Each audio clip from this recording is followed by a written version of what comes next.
कहानी की शुरुआत में हम देखते हैं एक ताकतवर आदमी फिनिस्ट और उसके चेले एंडी को। इस वक्त ये दोनों जंगल में एक बहुत बड़े जंगली सुअर को पकड़ने जा रहे थे जो लोगों की फसलों को बर्बाद कर रहा था। गांव वाले उससे बहुत तंग थे। इस खतरनाक जानवर के सामने भी फिनिस्ट डरा नहीं। उसने एंडी से कहा कि सब मुझे हीरो मानते हैं, अगर मैंने इस सुअर को काबू में नहीं किया तो क्या इज्जत रह जाएगी मेरी। उसने हथियार उठाया और सुअर पर हमला किया, लेकिन इन छोटे हमलों से सुअर पर कोई भी असर नहीं हुआ। फिनिस्ट की मदद के लिए एंडी ने भी अपने हथियार से इस सुअर पर हमला बोल दिया, लेकिन उसका हथियार सुअर की नाक में चला गया और वो नींद से जाग गया। अब सुअर गुस्से में आ गया और एंडी की ओर बढ़ा, लेकिन तभी फिनिस्ट उसके आगे आ गया उसे रोकने के लिए। उसने पूरा जोर लगाया, लेकिन इस ताकतवर जानवर को रोक नहीं पाया। अपना थोड़ा सा जोर लगाकर ही सुअर ने फिनिस्ट को हवा में उड़ा दिया और आखिर में वो नीचे आकर सुअर के ऊपर ही गिरा। इस सुअर को काबू में लाने के लिए एंडी ने फिनिस्ट की तरफ एक रस्सी फेंकी। जैसे ही फिनिस्ट ने रस्सी पकड़ी, ये सुअर हवा में उड़ने लगा। फिनिस्ट ने रस्सी को इस सुअर के दोनों पंखों और उसके सींग में बांध दिया, जिससे वो सुअर फिनिस्ट के काबू में आ गया और फिनिस्ट उसे अपने हिसाब से उड़ाने लगा। जल्द ही वो उसे उड़ाते हुए गांव में ले गया। जब गांव वालों ने देखा कि इतने बड़े जानवर को भी फिनिस्ट अपने इशारों पे नचा रहा है, तो सब लोग उसके नाम की जय जयकार करने लगे। इन्हीं लोगों के बीच बाबा यागा नाम की एक जादूगरनी भी है। उसने फिनिस्ट से कहा कि अगर तुम इतने ही ताकतवर हो तो साबित करके दिखाओ। उसके घर के आगे एक बड़ा पत्थर पानी को रोक रहा है, तो उसने फिनिस्ट को पत्थर वहां से हटाने की चुनौती दी। फिनिस्ट ने कहा कि मैं बहुत बड़ी बड़ी मुसीबतों का सामना कर चुका हूँ, और जादूगरनी ने उसे ये छोटा सा चैलेंज दिया है। वो अपनी बहादुरी के किस्से सुनाने लगा। याका ने कहा कि जब तक मैं अपनी आंखों से नहीं देखती मैं नहीं मानने वाली। ये सुनकर अब सब लोग हंस पड़े। फिनिस्ट गुस्से में अपने घर चला गया। उसे याका पर बहुत गुस्सा आ रहा था, क्योंकि अब उसकी बहादुरी की तारीफ करने की बजाय लोग उसका मजाक उड़ा रहे हैं। अब वो अपनी ताकत को सबके सामने साबित करना चाहता था, जिससे लोग फिर से उसकी वाहवाही करने लगे। एंडी ने सलाह दी कि ऐसा करने का एक रास्ता है। सामने जो टावर है ना, ऐसा माना जाता है कि वहाँ एक राक्षस ने एक बेहद खूबसूरत लड़की को कैद कर रखा है, और वो लड़की एक राजकुमारी है। अगर तुमने उस राक्षस को मारकर राजकुमारी को आजाद कर दिया तो पूरी दुनिया में तुम्हारा नाम गूंजेगा। फिनिस्ट ने तय कर लिया कि वो इस राक्षस से जरूर लड़ेगा। रात होते ही फिनिस्ट और एंडी उस टावर की ओर निकल पड़े। वहां पहुंचकर उसने देखा कि यहाँ पहले से ही कुछ योद्धा इस राक्षस को हराने आए थे, लेकिन वो लोग मशहूर होने यहाँ नहीं आए। वो तो राजकुमारी को बचाकर उससे शादी करना चाहते हैं। उन सब ने फिनिस्ट से पूछा कि अगर उन्होंने मिलकर राक्षस को हरा दिया तो राजकुमारी किसे मिलेगी। इस बात पर फिनिस्ट ने कहा कि मुझे नहीं चाहिए ये राजकुमारी, मैं तो बस यहाँ पे नाम कमाने आया हूँ। अलग जाकर फिनिस्ट ने एंडी को बताया कि वो उस राक्षस को अकेले मारना चाहता है, इसीलिए वो सुबह का इंतजार नहीं करेगा। ये कहकर वो टावर के अंदर खिड़की से चला गया। वहाँ पहुँचते ही फिनिस्ट को वो खूबसूरत राजकुमारी मिली। उसने फिनिस्ट से कहा कि क्या तुम भी मरने के लिए आए हो। फिनिस्ट ने कहा कि मैं तुम्हें बचाने आया हूँ। ये सुनकर लड़की भाग के अंदर चली गई। उसे रोकने के लिए फिनिस्ट ने उसका हाथ पकड़ लिया। राजकुमारी ने अपना हाथ छुड़ाया और एक पिलर के पीछे चली गई। तभी पीछे से एक सांप ने फिनिस्ट पर हमला कर दिया। फिनिस्ट इस सांप से लड़ने लगा। तभी फिनिस्ट को समझ आया कि ये कोई आम सांप नहीं है, बल्कि उस राक्षस की पूंछ है जिससे लड़ने वो यहाँ आया है। ये देखकर उसने पहले तो राक्षस पर खूब हमले किए, लेकिन जब कोई वार काम नहीं आया तो फिनिस्ट ने उस राक्षस की दुम यानी उसके सांप वाले मुंह को हाथ में पकड़ लिया और अपनी पूरी ताकत से इस सांप के मुंह को चीरने की कोशिश की। लेकिन जैसे ही फिनिस्ट ने उसका मुंह अपने हाथों से खोला, सांप ने फिनिस्ट की आंखों में थूक दिया और अब फिनिस्ट को नजर आना बंद हो गया। वो अंधा हो गया। अंधा होने पर भी फिनिस्ट ने हार नहीं मानी और अपने पैर से टटोल कर अपना हथियार ढूंढ लिया। अब फिनिस्ट ने दोबारा उस राक्षस पर हमला किया, लेकिन वो राक्षस गायब हो गया। फिनिस्ट ने इतने हमले किए कि टावर टूटने लगा। टावर टूटने के शोर से सभी योद्धा भी जाग गए। वो सभी टावर से गिर रहे मलबे के पास आए। इन योद्धाओं को ना राजकुमारी दिखी ना ही राक्षस, बस दिखा तो मलबे के नीचे दबा हुआ फिनिस्ट, जो धीरे धीरे उठ रहा था। जब एंडी को पता चला कि फिनिस्ट अपनी आंखें खो चुका है तो वो उसे वहां से ले जाकर घर छोड़ आया। फिनिस्ट अपनी आंखों को खोकर बहुत गुस्से में था। वो बहुत चिड़चिड़ा हो गया था। उसकी ये हालत एंडी से देखी नहीं गई। एंडी मदद के लिए बाबा यागा के पास गया। उसने बाबा यागा को सब कुछ बताया कि फिनिस्ट के साथ क्या हुआ, लेकिन बाबा यागा ने मदद करने से साफ मना कर दिया क्योंकि जब वो मुसीबत में थी तो फिनिस्ट ने भी उसकी मदद नहीं की थी। ये बात जब फिनिस्ट को पता चली तो वो बहुत उदास हो गया। इसी तरह वक्त गुजरता रहा। अब एंडी ने भी फिनिस्ट के पास आना बंद कर दिया था। वो अपने सारे काम बहुत मुश्किल से कर पाता। बाहर जाकर खाने पीने का सामान खरीद कर लाता, लेकिन बच्चे उसके फल चुरा लेते। अब उसके पैसे भी खत्म होने वाले थे। एक दिन एंडी फिनिस्ट के घर आया तो उसने गुस्से में एंडी से कहा कि उसके पास एंडी के लिए कोई काम नहीं है, तो तुम एक काम करो, कुछ और ढूंढ लो। ये सुनकर एंडी वहां से चला गया।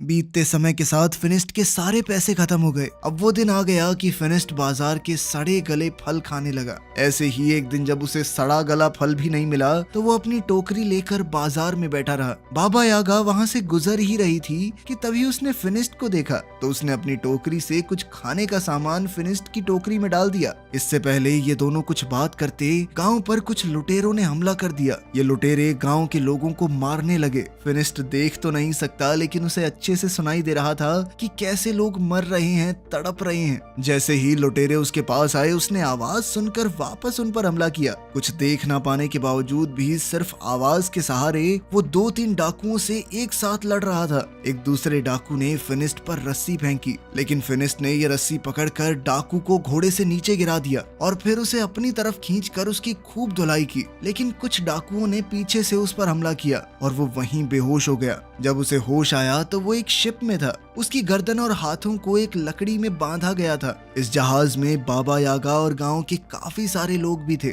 फिर हमने देखा कि एंडी भी यहाँ है। वो जहाज में आजाद घूम रहा था। बाबा यागा ने पूछा कि तुम आजाद कैसे घूम रहे हो? तो उसने कहा कि मैंने इन डाकुओं को यकीन दिला दिया है कि मैं इनकी तरफ ही हूँ, मैं इनकी मदद करूंगा। साथ ही वो गांव वालों के ऊपर डाकुओं के लिए नजर भी रखेगा। एंडी के पास इस वक्त एक सोने का चिराग है जो उसने डाकुओं से चुराया था। उसने कहा कि वो इस चिराग को बेचकर खूब पैसे कमाएगा। जैसे ही एंडी ने इस चिराग को रगड़कर साफ किया तो उसमें से एक जिन बाहर निकला। उसे देखकर सब घबरा गए, यहाँ तक कि एंडी भी। नीचे का शोर सुनकर एक डाकू वहां आ गया, लेकिन जिन ने इस डाकू को मारकर ऊपर फेंक दिया। जब जिन एंडी के पास गया उसकी ख्वाहिश पूछने तो एंडी ने कहा कि वापस चिराग में चले जाओ, और वो जिन दोबारा से चिराग में चला गया। ऊपर से एक डाकू आया और एंडी के गले पर तलवार तान कर अपना चिराग उससे वापस ले लिया, और कुछ ही देर में ये जहाज अरेबिया पहुंचा। गांव से लाए हुए सभी लोगों को गुलाम के तौर पर बेचने के लिए खड़ा कर दिया गया। वहां एक नकाबपोश आदमी आया और उसने फिनिस्ट, बाबा यागा और एंडी को खरीद लिया। वो उन्हें अपने महल में ले गया। वहां पहुंचते ही सभी लोग इतना बड़ा महल देखकर हैरान रह गए। इस महल में रोबोट काम कर रहे थे, हालांकि ये बहुत ही पुराना जमाना है। तभी उस आदमी ने अपने चेहरे से नकाब हटाया। उसने कहा कि हैरान मत हो, मैं एक साइंटिस्ट हूँ और ये सभी रोबोट उसी ने बनाए थे। इस आदमी ने बताया कि उसने और भी बहुत सी मशीनें बनाई हैं जिससे इंसानों का काम आसान हो सके। फिनिस्ट ने इस आदमी को अपनी कहानी बताई कि कैसे वो पहले एक बहुत ताकतवर योद्धा था और अंधा होने के बाद उसकी जिंदगी नर्क हो गई। साइंटिस्ट ने कहा कि मैंने तुम्हारे और बाबा यागा के बारे में सुना है। यह आदमी गुलामों को खरीदकर उन्हें आजाद कर देता है। जैसे ही खाने का वक्त हुआ, साइंटिस्ट ने अपने रोबोट से खाना मंगवाया। ये देखकर तो सब लोग बहुत इम्प्रेस हो गए। इन सबको लगा कि ये कोई जादू है, लेकिन साइंटिस्ट ने बताया कि ये कोई जादू वादू नहीं है, मैं पिछले 500 साल से इनके ऊपर काम कर रहा हूँ। ये सुनकर यागा हैरान हो गई और कहा कि तुम 500 साल से इतने जवान कैसे हो? इस पर साइंटिस्ट ने कहा कि मैंने एक ऐसा केमिकल तैयार किया था जिसे पीकर लोग हमेशा के लिए जवान बने रह सकते हैं। अब वो उन तीनों को अपनी लैब दिखाने ले गया। वहां जाकर फिनिस्ट ने पूछा कि तुमने ये केमिकल कैसे तैयार किया और क्या उसे पीकर मेरी आंखें भी वापस आ सकती हैं? साइंटिस्ट ने कहा कि उससे तो नहीं हो पाएगा, लेकिन मेरे पास एक दूसरी चीज है। उसने फिनिस्ट को एक चश्मा पहनाया जिससे उसे दोबारा सब कुछ दिखने लगा। साइंटिस्ट का मानना था कि साइंस की मदद से कोई भी चमत्कार किया जा सकता है, और जो लोग जादू का इस्तेमाल करते हैं वो दुनिया को नुकसान पहुंचाते हैं, और इन नुकसान पहुंचाने वाली चीजों को खत्म करने के लिए ही उसने एक मशीन बनाई है। अपनी बात को साबित करने के लिए उसने वो चिराग निकाला जो उसने लुटेरों से खरीदा है। यागा ने कहा कि ये खतरनाक हो सकता है, लेकिन साइंटिस्ट रुका नहीं। उसने चिराग को घिसा और उसमें से जिन निकला। उसने अपनी मशीन चला दी जिसने जिन को अपने अंदर खींच लिया, जिसके बाद उसने कहा कि देखा, मेरे आविष्कार ने जीनी को खत्म कर दिया। उसी रात साइंटिस्ट को पता चला कि पास की एक पहाड़ी पर एक राक्षस है जो आम आदमियों को नुकसान पहुंचा रहा है। साइंटिस्ट ने कहा कि उसे तो पकड़ना ही होगा। जब ये बात फिनिस्ट को पता चली कि इस राक्षस का शेर जैसा मुंह है और सांप जैसी दुम, तो फिनिस्ट तुरंत समझ गया कि ये तो वही राक्षस है जिसने उसे अंधा किया था। फिनिस्ट ने साइंटिस्ट से कहा कि मैं भी साथ चलूंगा, मुझे उस राक्षस से बदला लेना है। लेकिन साइंटिस्ट उसकी जान को खतरे में नहीं डालना चाहता। इस पर फिनिस्ट ने कहा कि आपने मेरी मदद की है, इसलिए मैं भी आपकी मदद करूंगा। इसके बाद साइंटिस्ट ने फिनिस्ट को एक गैजेट दिया जिसे अगर राक्षस के पास रखा जाए तो वो खुद ही उसमें कैद हो जाएगा। रात को बाबा यागा इस साइंटिस्ट की लैब में घुस गई। वो यहाँ से उस केमिकल को पीना चाहती थी ताकि वो भी हमेशा जवान रहे, लेकिन साइंटिस्ट ने उसे पकड़ लिया और कहा कि अगर तुम लोग राक्षस को लाने में कामयाब हो गए तो मैं खुद ही तुम्हें उस केमिकल का थोड़ा हिस्सा दे दूंगा। अगले दिन जब वो सभी लोग जाने के लिए तैयार हुए तो साइंटिस्ट ने उन्हें अपनी स्पेसशिप दिखाई जिसकी मदद से वो वहाँ बहुत जल्दी पहुँच सकते हैं। उसने उन सबको उसे चलाना सिखाया। जाने से पहले साइंटिस्ट ने कहा कि मुझे वो राक्षस जिंदा चाहिए। साइंटिस्ट ने फिनिस्ट के हथियार को भी बेहतरीन बना दिया था। अब उसमें एक बटन था जिसे दबाते ही वो सब किया जा सकता है जो एक मामूली हथियार पहले नहीं कर पाता। अब उन्होंने उस उड़न तश्तरी में बैठकर अपना सफर शुरू किया और जल्द ही ये लोग उस पहाड़ी पर पहुंच गए जहां वो राक्षस है। काफी देर तक ढूंढने के बाद आखिरकार फिनिस्ट को उस राक्षस के पांव के निशान मिल गए। वो निशान एक गुफा के अंदर जा रहे थे। फिनिस्ट ने साइंटिस्ट की मशीन इस गुफा के बाहर रख दी। फिनिस्ट जानता था कि उसे राक्षस को मारना नहीं है, सिर्फ कैद करना है। इसीलिए वो बड़े आराम से अंदर गया और अपने हथियार से राक्षस को ललकारा और फिर वो बाहर आ गया। जैसे ही वो बाहर आया तो उसका सर एक पेड़ से टकरा गया जिससे वो वहीं पर बेहोश हो गया। राक्षस भी गुफा से बाहर निकल आया। इससे पहले राक्षस फिनिस्ट को कुछ नुकसान पहुंचाता, बाबा यागा ने जल्दी से उस मशीन को एक्टिवेट कर दिया। उस मशीन के अंदर से बहुत सारी चेन बाहर आई और राक्षस को खींचकर अंदर ले गई। फिर यागा ने लिवर दोबारा से दबाया और मशीन बंद हो गई। कुछ ही देर में फिनिस्ट को भी होश आ गया और अब वो सब लोग मिलकर वापसी का सफर करने लगे। सफर बहुत लंबा था, इसीलिए ये लोग रात को बीच रास्ते में ही आराम करने लगे। रात को पिंजरे से फिनिस्ट को एक लड़की की आवाज सुनाई दी। वो पिंजरे को खोलने लगा। बाबा यागा ने उसे ऐसा करने से रोका, लेकिन वो नहीं रुका। जब पिंजरा खुला तो अंदर वही राजकुमारी थी जो टावर के अंदर फिनिस्ट को मिली थी। बाबा यागा ने कहा कि इसका मतलब ये राजकुमारी ही वो राक्षस है। यागा ने कहा कि इसे बाहर निकालना काफी खतरनाक हो सकता है, लेकिन फिनिस्ट उनकी बात सुनने को तैयार ही नहीं था क्योंकि शहजादी पर उसका दिल आ गया था। जैसे ही फिनिस्ट ने राजकुमारी की तरफ हाथ बढ़ाया, बाबा यागा ने उसे धक्का दे दिया और पिंजरे को बंद कर दिया। राजकुमारी ने बताया कि मैंने तुम्हारा हाथ इसलिए नहीं पकड़ा क्योंकि मेरे ऊपर एक श्राप है। अगर कोई भी आदमी उसे छुएगा तो वो राक्षस में बदल जाएगी। राजकुमारी ने कहा कि मैं बुरी नहीं हूँ। वो तब तक किसी को नुकसान नहीं पहुंचाती जब तक सामने से कोई हमला ना करे, ताकि मेरी वजह से किसी को नुकसान ना हो। मैं तो यहाँ अकेली पहाड़ों में रहती हूँ, लेकिन इंसान उसे यहाँ भी जीने नहीं देते। इसके बाद हमने देखा कि साइंटिस्ट ने एक किसान की बिल्ली चुराई थी। किसान ने उससे भीख मांगी कि ये बिल्ली किसी का कोई नुकसान नहीं करती बल्कि फायदा ही करती होगी थोड़ा बहुत। दरअसल रात को इस बिल्ली से लाइट निकलती थी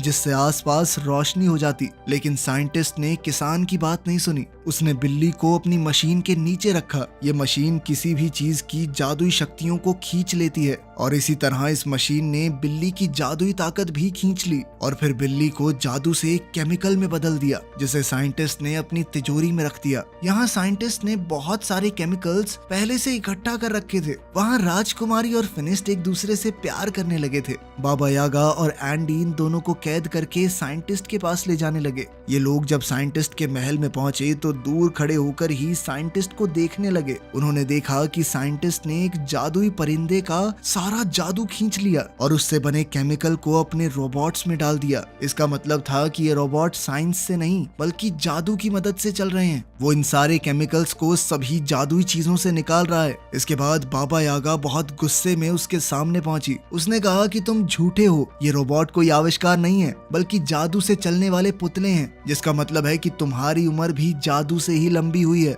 वो जादू जो साइंटिस्ट ने मासूम जानवरों को मारकर हासिल किया है। ये सुनकर साइंटिस्ट को गुस्सा आ गया और उसने कहा कि मेरा सच जो भी जान जाए वो जिंदा नहीं बचता। इसके बाद बाबा यागा और एंडी डर कर वहाँ से भागने लगे। बाबा यागा ने फिनिस्ट और शहजादी को भी आजाद कर दिया क्योंकि वो जान गई थी कि ये साइंटिस्ट इस राजकुमारी के साथ भी यही करेगा। राजकुमारी ने बताया कि वो साइंटिस्ट को जानती है, वो काफी समय से उसके पीछे पड़ा है। तभी साइंटिस्ट भी वहाँ पहुँच गया। उसने अपने सारे रोबोट्स को इकट्ठा कर लिया ताकि उनमें से कोई भी भाग ना पाए, और फिर राजकुमारी के अंदर से भी उसके जादू को अपनी मशीन से खींचने लगा। फिनिस्ट ने उसे बचाने की कोशिश की, लेकिन वो बंधा हुआ था। वो उसे बचा तो नहीं सकता था, लेकिन उसने राजकुमारी का हाथ पकड़ लिया ताकि वो राक्षस में बदल जाए। राक्षस बनते ही राजकुमारी ने अपनी जंजीरें तोड़ दी और वहाँ से भाग गई। मौका पाकर बाबा यागा और फिनिस्ट भी वहाँ से बच निकले, लेकिन साइंटिस्ट के आदमी उनके पीछे लग गए। बाबा यागा ने उनसे बचने के लिए अपने जादू का इस्तेमाल किया। उसने तरबूज के बीज उन पर फेंके जो अचानक तरबूजों में बदल गए।